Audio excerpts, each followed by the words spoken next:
E aí galera, tudo bem com vocês? O vídeo de hoje é aquele já tradicional cara a cara, né? Comparando aí as prováveis escalações de Cruzeiro e Corinthians que se enfrentam aí nesse domingo, dia 7 de julho, a partir das 4 horas da tarde no Mineirão. Casa cheia, mais de 50 mil ingressos já vendidos, tá? Expectativa aí de um belo jogo. O Cruzeiro, que vem fazendo um bom campeonato brasileiro como mandante, tem 100% de aproveitamento dentro de casa, mas quando sai do Mineirão tá tendo problemas, né? Inclusive perdeu nas duas últimas rodadas, o que fez com que o técnico Fernando Seabra esteja um pouco questionado. Já o Corinthians não faz um bom campeonato brasileiro, mas na última rodada conseguiu vencer, né? No sofrimento, 3-2 contra o Vitória, gol no final, mas ganhou. O Corinthians vivendo um momento conturbado fora de campo, né? Também com um período de transição no comando técnico. O Rafael Larrutia deve comandar o time como interino novamente. Tem muita especulação de Fábio Carille, mas enfim, vamos falar de Cruzeiro e Corinthians, prováveis escalações e tentar montar um time ideal combinando aí os jogadores das duas equipes. Lembrando que esse vídeo é feito com o apoio da Betfair, site de apostas esportivas que é patrocinador master do Cruzeiro, apoiador aqui do canal também. Nesse sabadão tá rolando aposta grátis para todos os clientes lá na Betfair, tá? Eu pelo menos recebi um bônus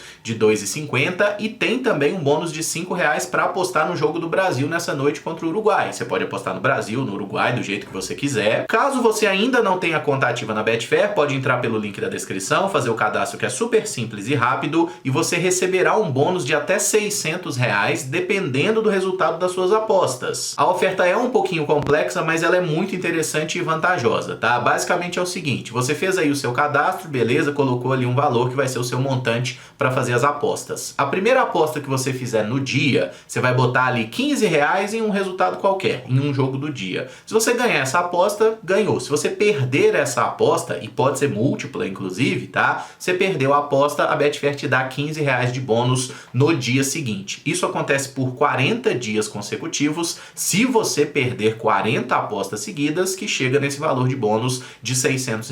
Agora, o dia que você ganhar a aposta, você ganhou. No dia seguinte, você botou R$ 15, ganhou ou perdeu, segue a mesma lógica, entendeu? A oferta é muito boa, melhor do que a antiga, inclusive. É só saber aproveitar e entender qual que é o funcionamento dela. E se você quiser fazer uma apostinha nesse jogo entre Cruzeiro e Corinthians, nesse momento que eu tô gravando o vídeo, vitória do Cruzeiro tá pagando 1,86, empate 3,4 e vitória do Corinthians 4,6. Então o Cruzeiro sendo colocado como franco favorito para essa partida, né? Esperamos que a Betfair acerte nessa aí, que o Cruzeiro ganhe de fato o jogo e você apostando no Cruzeiro ganhe um dinheirinho também. O que eu sempre lembro, hein, galera? Apostar sempre com responsabilidade para que você possa se divertir. Chegamos ao campinho e aqui estão as possíveis escalações de Cruzeiro e Corinthians, tá? Começando com o Cruzeiro aí. Goleiro Anderson, zagueiros Zé Ivaldo e Vidalba, lateral direito William, lateral esquerdo Kaique. Meio campo com Lucas Romero, primeiro volante, Ramiro e Barreal nesse trio de meio, Matheus Pereira de camisa 10, dupla de ataque Gabriel Veron e Arthur Gomes. Essa é uma escalação provável e eu deixei aqui 3 possíveis mudanças. O Neres pode jogar na zaga em vez do Vidalba, tá? Existe uma disputa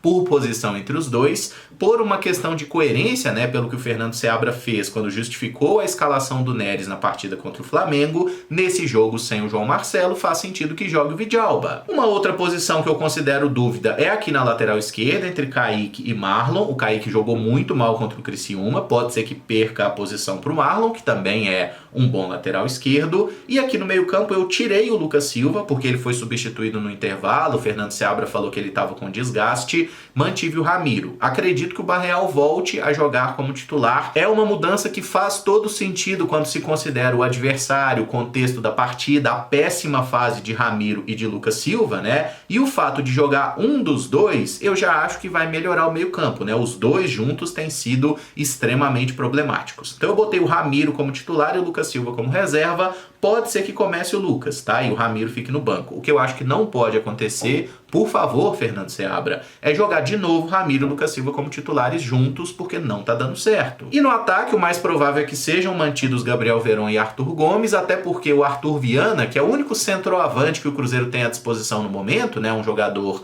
do elenco sub-20, o Arthur Viana se queixou de problemas no quadril e nem foi relacionado para o jogo. Outro atleta não relacionado para a partida e por opção da comissão técnica técnica, aparentemente, foi o Japa. Eu não entendo mais nada, mas torço muito para que o Cruzeiro vença. Já o Corinthians aí de Rafael Larrutia, né, o treinador interino. Matheus Donelli no gol, a zaga com Félix Torres e Kaká, lateral direito Mateuzinho, lateral esquerdo Hugo. No meio-campo, o Corinthians deve ter 2 volantes, o Ranielli e o Breno Bidon. O Rodrigo Garro é um meio-atacante central. Pedro Henrique na ponta direita, Wesley na ponta esquerda e o Yuri Alberto como centroavante. O Corinthians normalmente joga nessa estrutura de 4-2-3-1. Na última partida contra o Vitória, que eles não tinham o Breno Bidon, jogou só o Ranielli como volante, né? O Rodrigo Garro e o Igor Coronado como uma dupla de meias centrais. Pedro Henrique e Wesley nas pontas e o Yuri no comando de frente. Mas a tendência para esse jogo é que o Breno volte a ser titular, até porque é um bom jogador, tá? Um menino da base do Corinthians que tem talento, tem jogado bem, né? E forma aqui uma boa dupla com o Ranielli. E aqui na zaga o Corinthians deve ter uma mudança. O Félix Torres volta após a participação do seu país, né, do Equador,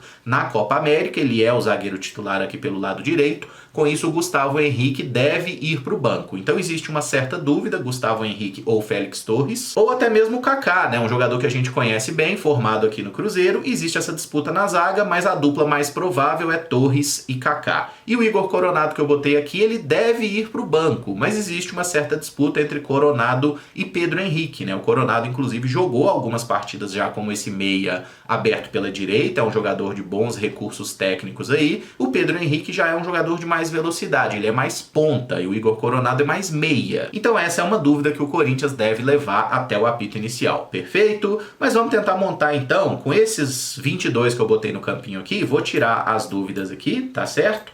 E vamos montar então o cara a cara. Quem é melhor, o mano a mano aqui? Anderson ou Matheus Donelli? O Donelli não tá mal no gol do Corinthians, tá? Mas acho que o Anderson ganha essa. Teve um outro jogo abaixo, mas o Anderson tem um pouco mais de experiência, um pouco mais de rodagem. É também um bom goleiro, tá? Eu acho que os dois goleiros têm qualidade, têm potencial. No momento, considero o Anderson melhor. Na zaga, se a gente for fazer uma comparação zagueiros pela direita ou zagueiros pela esquerda, né? Aqui dá complicado pro Zé Ivaldo. Eu acho o Félix Torres muito bom jogador, tá certo? Então, se for para escolher um aqui, eu acho que o Félix Torres ganha como zagueiro pela direita. A questão é, como zagueiro pela esquerda, Vidalba ou Kaká? Ganha o Kaká. E se fosse o Neres, o Kaká também ganharia essa aqui sem muito drama. Mas o Kaká não tá vivendo uma grande fase no Corinthians, né? Isso é fato, teve alguns gols contra recentes. É um jogador de boa qualidade técnica, de muita velocidade, ótimo na bola aérea. Eu acho de fato o Kaká muito bom zagueiro. Mas no momento, na temporada 2024, eu considero que o Zé Ivaldo é melhor que o Kaká, tá bom? Então, como a ideia é fazer o melhor 11 possível, eu tiro o Kaká dessa aqui e boto o Zé Ivaldo como zagueiro pela esquerda. E eu não tô roubando pra botar jogador do Cruzeiro não, vocês vão ver que eu vou fazer algo similar pra botar jogador do Corinthians também. Na lateral direita, o William ou o Mateuzinho? Mateuzinho é aquele que jogou muito tempo no Flamengo, né? Na minha avaliação, o William é um jogador melhor. Mateuzinho apoia bem, tem alguns problemas na marcação. Acho o William um jogador mais completo nos dois sentidos aí. Na esquerda, Kaique ou Hugo? Aqui tem a disputa, né, de Marlon e Kaique pelo lado do Cruzeiro. O Hugo é um lateral de um nível técnico mediano, tá? Acho que tanto o Kaique quanto o Marlon são melhores que ele, né? Claro que não o Kaique que jogou contra o Criciúma, o Kaique jogando no seu nível natural. Então aqui eu vou dar vantagem pro jogador do Cruzeiro também. Aqui no meio-campo, o Corinthians tem bons volantes. Acho o Ranielli um bom camisa 5, o Breno Bidon é um jogador também de muito potencial e que já tem demonstrado um bom futebol. Lucas Romero também tem jogado muita bola no Cruzeiro. E assim, gente, o Ramiro é um jogador extremamente criticado, ele não vai ganhar de ninguém aqui, tá? Num possível 11 em nenhuma função. Então eu já vou tirar o Ramiro aqui do time ideal. O Álvaro Barreal é um jogador que a gente poderia questionar de certa forma. Ele pode ser meia, pode ser ponta, volante não é propriamente um papel para ele, mas eu também já vou tirar ele aqui do nosso 11 ideal e vocês vão entender o motivo muito em breve. A gente tem aqui Matheus Pereira e Rodrigo Garro, dois meio-campistas muito bons, né? Dois camisas 10, com características diferentes. O Matheus Pereira é mais armador e o Rodrigo Garro é mais um meio atacante, na minha opinião, embora volte muito bem. O Garro tem uma bola parada espetacular, inclusive é um cara que chuta muito bem de fora. E se fosse pra gente fazer uma mera comparação Matheus Pereira ou Rodrigo Garro, pra mim o Matheus Pereira ganha, tá? O Rodrigo Garro teria que ficar no banco. Mas eu não acho que isso seja correto, sinceramente, porque O Corinthians tem aí Pedro Henrique, Wesley, gosto bastante do Wesley, acho um jogador muito habilidoso. O Pedro Henrique tem suas virtudes, já é um ponta mais experiente, né, que faz gol, chega na área, mas eu acho que não faz sentido escalar o Pedro Henrique para deixar de fora Rodrigo Garro em nenhuma formação possível. Então já vamos tirar aqui o Pedro Henrique e eu já aproveito para tirar os dois atacantes do Cruzeiro. Tanto o Gabriel Veron quanto o Arthur Gomes são jogadores absolutamente insuficientes, né, tecnicamente jogadores que entregam pouco, atacantes que têm uma aversão incrível para fazer gol, é uma dificuldade gigantesca. O Veron é um jogador que tem participado muito pouco dos jogos, até deu uma esperança fazendo gol em 2 partidas seguidas, mas infelizmente parece que já voltou ao normal, né? A última partida dele foi muito ruim. E o Arthur Gomes é outro jogador, desde que teve uma lesão, ele não conseguiu participar de nenhum gol pelo Cruzeiro, sabe? E assim, é um jogador que realmente é muito insuficiente. Então já tiro aqui o Arthur, já tiro o nosso querido Veron também. Ah, Emerson, então o Yuri Alberto vai ser o atacante ideal do nosso time? Sim, o Yuri Alberto é o atacante ideal do nosso time. Ah, mas ele é questionado, ele perde gol. Tá, ele tem 14 gols na temporada, tá? Então, assim, vamos respeitar essa figura. Yuri Alberto é um bom atacante, é um cara novo ainda, tem muita força física, é um jogador muito perigoso. Então, o nosso ataque já tem uma cara, né? Com Matheus Pereira, Rodrigo Garro, Wesley e Yuri Alberto. Você não falou do Wesley. O Wesley é o melhor ponta entre todos que a gente falou aqui, de Veron, de Arthur Gomes. O Wesley é mais habilidoso, é incisivo, vai pra cima, é um jogador destemido, é difícil marcar. Ele ainda não é um jogador pronto, né? Tem muita coisa para ser desenvolvida no seu futebol, mas para a idade que ele tem, 19 anos, e o talento já demonstrado, eu coloco o Wesley aqui no nosso time ideal, tá? Tem o Wesley, tem Garro, tem Yuri Alberto, tem Matheus Pereira.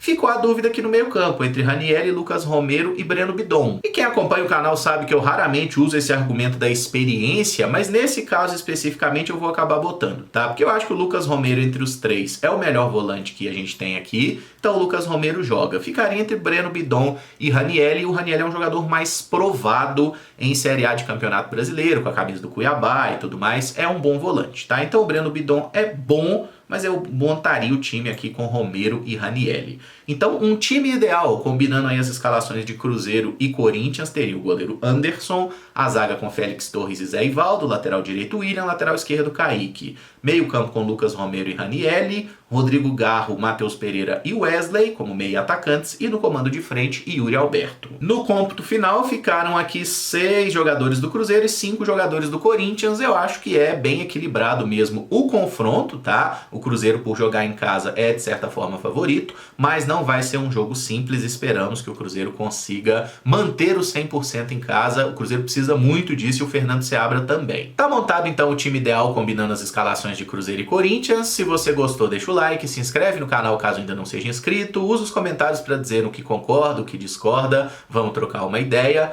Amanhã, meio-dia, vai ter o pré-jogo aqui no canal. Eu ainda não defini se vai ser vídeo, se vai ser live, mas meio-dia desse domingão tem o pré-jogo de Cruzeiro e Corinthians, que a gente fala um pouco mais sobre o jogo. Acho que vai ser live, tá? Então cheguem aí pra gente trocar ideia e após a partida, né, Cruzeiro e Corinthians no Mineirão, eu vou ao jogo e tudo mais, à noite ali tem aquela live no fim de noite pra gente comentar tudo que acontecer em campo. Então por hoje é isso, muito obrigado por acompanhar, um abraço e até o próximo vídeo. Valeu!